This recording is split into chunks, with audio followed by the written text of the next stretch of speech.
Hey, this is Eric Vanman at the University of Queensland in Australia. Welcome back. And those of you who have been following my channel now for a while, my longtime subscribers, know that this is the year in which I'm going up for full professorship to what's called Level E here in Australia. And this is a long process. And it started back in January when I made the decision to do this, and then I had to prepare some documents, submit them in May. And then in the month of June, my chair, or my head of school of psychology, wrote a letter in support of my promotion, and then the dean of our faculty in which the School of Psychology is located also had to write a letter of endorsement. Those were all submitted to a promotions committee, and then in August I had a meeting with the interview panel. The interview panel is made up of pretty much the entire top leadership of the university. So we have at our top of our university, we have a chancellor and a vice chancellor. And then underneath that vice chancellor is a deputy vice chancellor and a provost. There's actually several deputy vice chancellors, and there's this provost. They were pretty much the people that were in the room when I went in for my interview. So the interview lasts 30 minutes. It was scheduled about a month in advance. It happened in a special room, which is sort of the boardroom for the executive of our university. So when I went in there, they were all sitting along this long table. I'm at the end of the table, and I sit and look at them, and they look at me. And most of these people I've never met before. I knew who some of them were, of course, because they're the leadership of our university, but I hadn't had any one-to-one interactions with any of them, I think, at the table. And not only were these executives there were also some people from the School of Medicine, or I should say the Faculty of Medicine, and also an Institute of Social Research and some other places. Nobody from my home school, nobody from my faculty, nobody who was a familiar face. And I went in, and it was a 30-minute interview, like I said, and I had to begin with a 5-minute speech about who I am as a way of sort of introducing myself to this committee. And as I understand it, they're hearing about 40 to 50 promotions to full professor this year. And so they're going to be doing this over a course of a couple of weeks in which people come in for half an hour at a time, lots of people to evaluate. Not everybody gets promoted. I don't know what the statistics are, but I've heard that every year there's at least a handful of people who don't get promoted.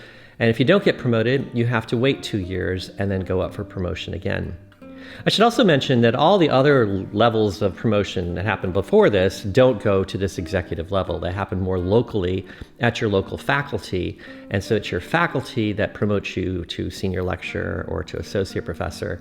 This is considered so important to get to professor in Australia that they do it completely differently and have this big system of having these bigwigs sit around the table and look at you.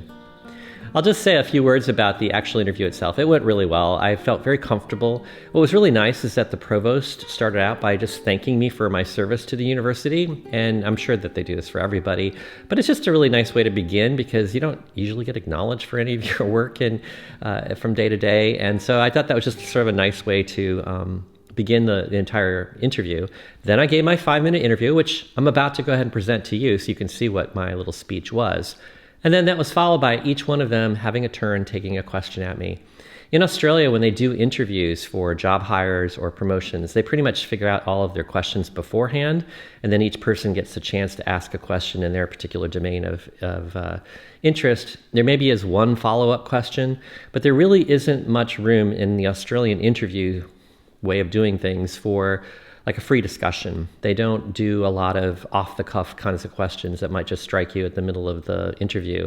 I think it's because they really like to keep it fair and the same and systematic across all of the people who are being promoted and all the people being interviewed for a job. And so this way they kind of keep everything fairly routine. And therefore, some of the questions that were asked of me were the same questions that have been asked in previous years, and I had talked to other people going up, and they could give me hints about the kinds of questions that would be asked of me. Without further ado, I should just say, here's how my 5-minute speech went. And just before I went to it, I did put on a jacket and tie. I don't normally wear a suit or anything like that when I work. And so I had to go dig out this jacket that you'll see in this photo. And then I, on the way, went to a department store and bought a tie because I realized I didn't really have a good tie that went with the shirt and this particular suit. Put them on in the parking lot of the university.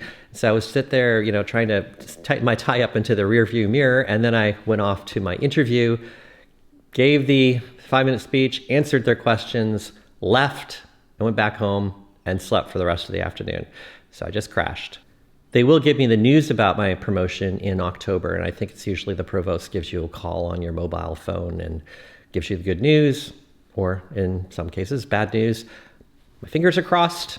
I think I'm ready for this. I think I should be promoted.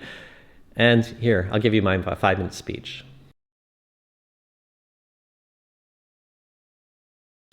Hello. Because this is my first time meeting most of you, and you will know me only from the materials supporting my promotion application, I've decided to use the next 5 minutes to provide a little information about what makes me look forward to coming to work to UQ each day.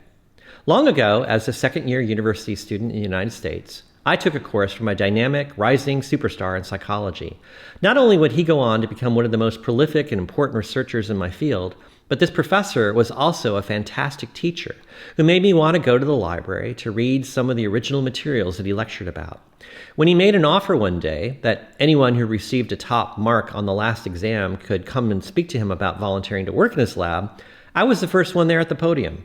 I was soon helping a PhD student with her project 3 afternoons a week. I attended weekly lab meetings where I learned how scientists discuss research findings and design experiments. I learned how to use facial electromyography to measure people's social attitudes.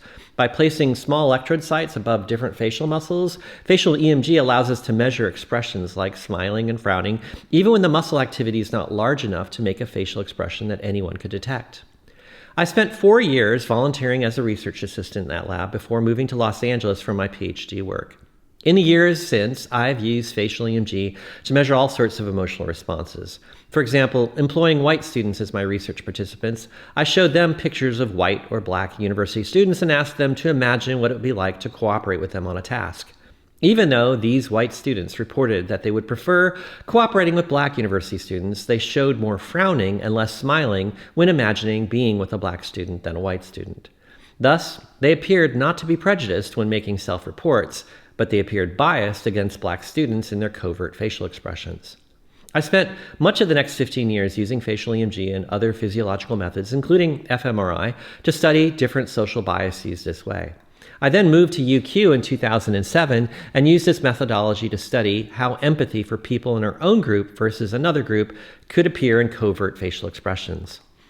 I currently lead an ARC Discovery Project grant to use facial EMG and brain imaging to measure similar reactions to robots to investigate factors that would increase the acceptance of social robots in our everyday lives. It's important, however, to emphasize how much gratitude I have for that professor who put me on this path in the first place. He was such an inspiring role model. I have tried to pay my gratitude forward by combining effective and engaging teaching with research opportunities in my lab for hundreds of students over the years. I've helped many students find their interest in psychological science in their second or third year of university, who then went on to get PhDs with me or others. I genuinely try to integrate my love of learning in the lab with my love of teaching in the classroom. To me, research and teaching go hand in hand at a major research university. I've never tried to get out of my teaching responsibilities and often have taken on extra duties while maintaining a record of scholarly output in the best journals in my field. Likewise, much of my service has been in creating nodes of connection between students and researchers, with initiatives like starting the first Society for Social Neuroscience in Australia, the first UQ Open Science Group, and the Australasian Conference in 2018, and starting a monthly evening meeting with psychology students and staff called Psych Hacks, where staff share tips for better learning methods and ways to improve well-being. Finally, let me tell you about yesterday, which, although busy, was a great day. At 7:30, I had coffee with a junior colleague I mentor informally, and then I met with one of my 8 PhD students about revisions for a manuscript we have written on the psychology of anonymity. After that meeting, I served on a confirmation panel for a PhD student in the business school. I then went to a lunchtime meeting of our school's teaching and learning committee. I then taught for 3 hours, a 4th-year elective for 40 honor students on the history of psychology at UQ. Together, we are producing a 9-episode podcast about the history of UQ and the School of Psychology, which we plan to release at the end of the semester. And finally, in the evening, I celebrated our first anniversary of Psych Hacks with 70 excited undergraduate students who came to a talk about how to sweat the small stuff. Then they spent another 45 minutes hanging out with the speaker, Jason Tangen, and me in conversation.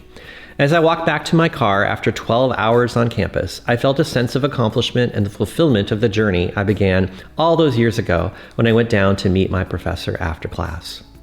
Thank you for giving me a chance to talk with you today. See you next time. Bye.